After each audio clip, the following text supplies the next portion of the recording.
Tēnā koutou katoa. So the Māori lunar calendar, or the maramataka, is different to the Western Gregorian solar calendar that we follow. Presently, we follow a system that talks about the months of January, February, March, all the way through to December. And Mahuru Māori has been connected to the month of September. However, if we follow a traditional lunar calendar system, Mahuru is actually a different period of time. So it begins with the new moon of Whiro.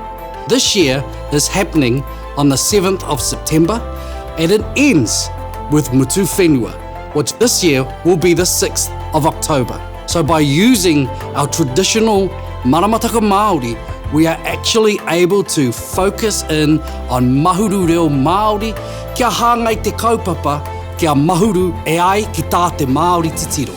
Tēnā koutou katoa.